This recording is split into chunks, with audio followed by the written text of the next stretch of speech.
A cosmopolitan country in the heart of Europe, welcome to Luxembourg. Luxembourg City is above all a multicultural city that counts no less than 163 different nationalities. The capital of the Grand Duchy, where many European institutions call home and the biggest banks have their headquarters. But between tradition and modernity, the city of Luxembourg is surprising with its numerous tourist sites. Monuments listed as UNESCO World Heritage Sites, museums, squares, boutiques, and even its craftsmen who actively participate in the richness of the country. Today, after dropping off our bags at one of the most prestigious establishments of the city, the Sofitel Luxembourg Grand Ducal, our first stop is a gourmet one with Léa Linster, the only woman in the world to have won the much coveted Bocuse d'Or. A starred chef who makes a point of highlighting local wines and products. On her advice, we shall head over to the domaine Matisse Bastien, known especially for its Auxerrois, an excellent Luxembourg grape variety. Finally, after taking you around the city, we take you to Bridel, steps away from the center of Luxembourg, where we will spend an evening in a chic and trendy club, completely relaxed in the middle of the forest. Then we meet two young entrepreneurs who have risen to the challenge: produce a beer with resolutely premium packaging.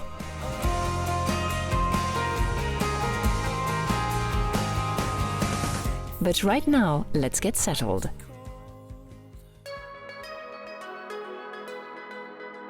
The Sofitel Luxembourg Grand Ducal is one of the most luxurious hotels in the Grand Duchy. In the lobby, we can see that it was designed to be a true living space for the clientele, an establishment that has earned its 5 stars.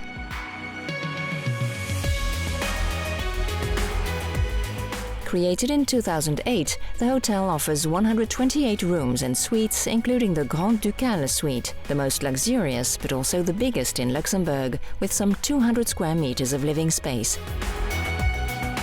There's a living room, dining room with 2 bedrooms on each side. The magnificent bathtub certainly caught our eye.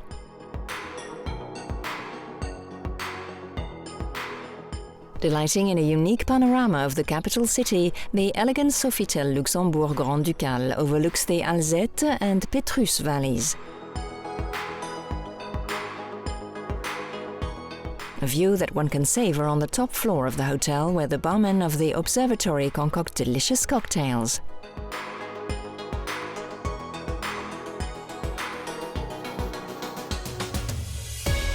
Through the bay windows, you can see the Notre Dame Cathedral of Luxembourg, built between 1613 and 1621. A cathedral church in 1870, it was expanded between 1935 and 1938. The crypt is the resting place of John the Blind, King of Bohemia and the Count of Luxembourg, as well as many late members of the Grand Duchy family. A few hundred meters behind the monument is the Palace, the city residence of the Grand Duke. It's here where royal marriages are celebrated, notably with their appearance on the balcony. The Flemish Renaissance-style facades dating back to the 16th century are just splendid. The majestic interior and staterooms are open to the public, but exclusively during the summer. Because of its strategic position between the Kingdom of France and the German Empire, the fortress of Luxembourg has been, since the 16th century until its dismantling in 1867, one of the most important fortified sites in Europe. The biggest engineers, like Vauban, left their imprint on this fortress, considered to be the Gibraltar of the North. An extraordinary 23-kilometer network of underground tunnels, the famous Bock casemates, were sculpted in the rocks of the city, making it the #1 attraction in Luxembourg. They are unique in the world and testify to the glorious past of the legendary city fortress.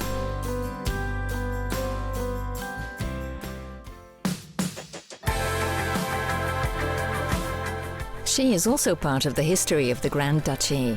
Léa Linster, a distinguished female chef, starred in 1987 and then winner of the Bocuse d'Or 2 years later. To date, she remains the only woman in the world to hold this ultimate gastronomic distinction. We now head to Frisange, a few kilometers from Luxembourg, on the French border, for a little well-deserved tasty break. Today, Léa Linster is making a potato recipe for us. Is this just a random dish? Certainly not, since it was thanks to this vegetable that she won the Bocuse d'Or. Let's go back to 1989. At the time, the potato didn't have its place at refined tables, in France or even here, and I thought it was a good time to put it in its rightful place. The saddle of lamb was introduced and the lobster, so I made a lamb saddle in a potato crust, and I succeeded in such a way that the judges could not tell how it was done. I had a very good lobster, but it was the lamb that took over. It is time to watch our chef at work. Léa throws herself into a potato galette recipe just for us. I peel it, and this is important. I put it in water. Now I will grate over it. I do this so I won't hurt myself.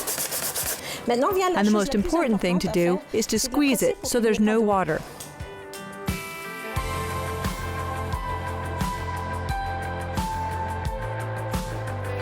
And now I'm going to put them in a pan. I'm going to just drop them in, no packing them down.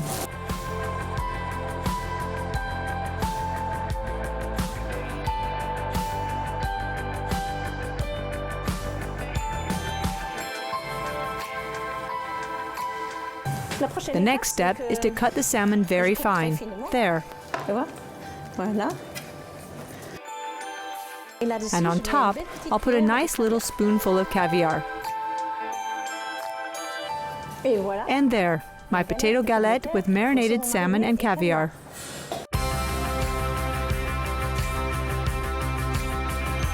Tasty, isn't it? The charm of a simple, tasty yet technical cuisine served in a bright restaurant where a few piano notes might just resonate during dinner. Bird songs are also expected to accompany your meal. The star chef is eager to offer her guests a magnificent view during the day.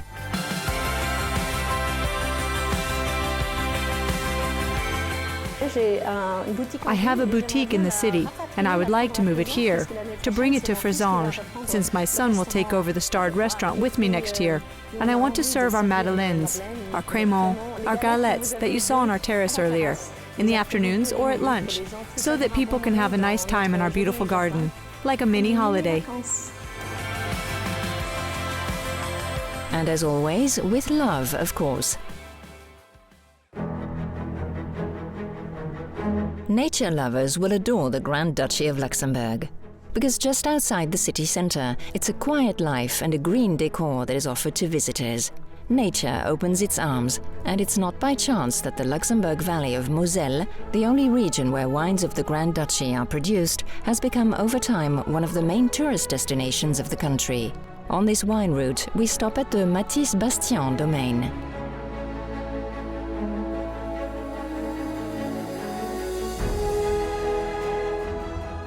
In the cellars of the domain, Pinot Blanc, Gris, Gris de Gris or Noir, Chardonnay, Riesling or Crémant of Luxembourg. The will of Matisse-Bastien and his daughter Anouk is to preserve the diversity of grape varieties and the individuality of the territory.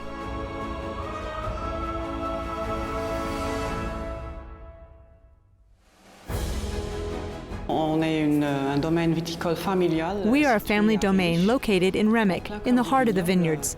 We're the 5th generation, and we have 18.5 hectares of traditional Luxembourg varieties. Our main variety is Auxerrois, typical to Luxembourg.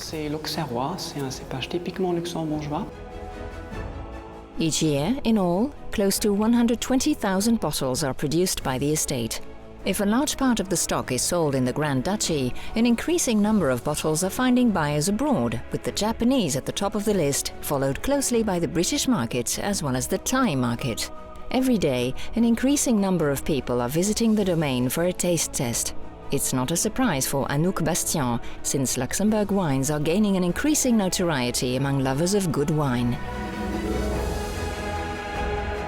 The Luxembourgeois region, the Luxembourgeois Moselle that represents 1,300 hectares in all, is a pretty young territory, where the quality was developed a few years ago, and the main characteristics of Luxembourg wines is really their freshness and their fruitiness, and Bastion wines are renowned for their finesse and elegance. Luxembourg wines, of course, carry the seal of Marque Nationale, Appellation Contrôlée.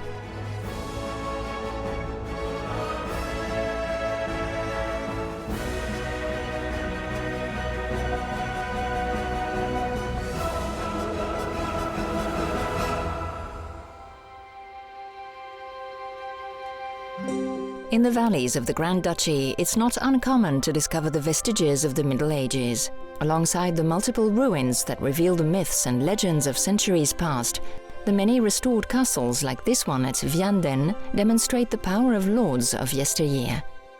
This incredibly picturesque site is located on both banks of the Our River in the middle of glorious countryside. Its formidable feudal manor dates back to the 9th century. The home of Vianden counts, the castle is an architectural gem.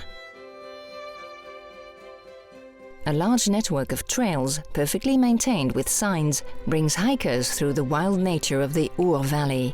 After this day full of memories, we get back on track and head back to Luxembourg. We stop at the Kirchberg Plateau, a gateway to the city of Luxembourg and the site of European institutions. Progressively, it has transformed into a place where institutions, museums and banks live in harmony, each year attracting thousands of tourists and businessmen from around the world. The Philharmonic and the Museum of Modern Art have avant-garde architecture and offer a young image to the city. But behind the Moudam, the past is always present at the Three Acorn Park that houses in the walls of Fort Thungen, built in 1732, the Fortress and National Identity Museum. And since nature opens its arms in the afternoon, why not finish this wonderful day in the forest? The Grand Duchy is full of chic and atypical places to spend the evening. You have the choice between going down into the Grund, taking a tour of the Rive de Clausen, a former industrial site converted into an entertainment district, or going even deeper into Bridel, just 15 minutes away from the city centre of Luxembourg. The Bocuse, installed on Bürgerkreuz Street, is undeniably one of those trendy places where Luxembourgers and others love to gather around a drink or table to relax at the end of the day. A totally relaxing place that reminds you of more exotic destinations.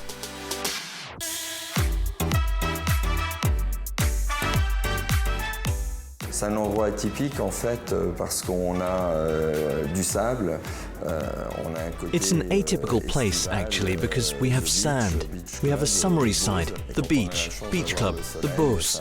And when we're lucky and the sun's out, it's a magical place that's dreamlike. And we could believe that we're in Miami, Saint-Tropez or Ibiza.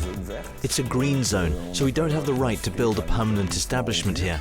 Everything has to be able to be disassembled, so everything is. And indeed, to stay in the same wood theme as we're in the woods, we obviously built everything out of wood. And so it's a hideout that's really nice. De construire tout en bois, voilà. Et c'est un cachet qui est très sympa. There are plenty of themed soirées, and this evening the establishment has dressed itself in the coat of arms of a neighbouring country, Belgium. In the ice buckets, champagne-like bottles that are in reality a Belgian beer. It's surprising packaging that we owe to two young entrepreneurs who wanted to put beer on tables at the most prestigious clubs. Le packaging est effectivement assez original pour une bière. Je pense que c'est la première fois. The packaging is quite original for a beer. I think it's the first time in the world that we've seen a beer with this look. We have a transparent champagne bottle printed with 18-karat gold, with an engraved deer on the back that represents the majestic side of the Royal Reserve. But the product is all about the beer. We wanted a bitterness that was not too pronounced, not too heavy, while keeping its complexity. And thanks notably to this, last year we won the gold medal at the World Beer Awards for the best Belgian blonde beer. On a gagné l'année dernière la médaille d'or au World Beer Awards de la meilleure blonde de Belgique.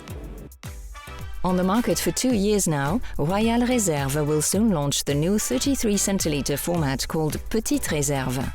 The brand is also developing its international presence, which seems to be on the right track.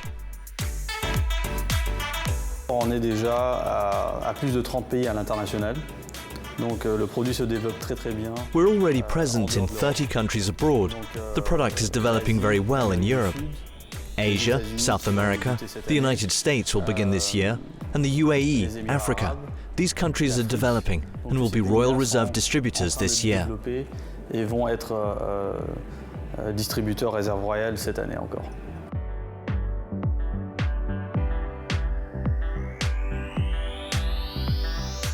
What a wonderful way to finish our time in style with friends on this wonderful day in the Grand Duchy.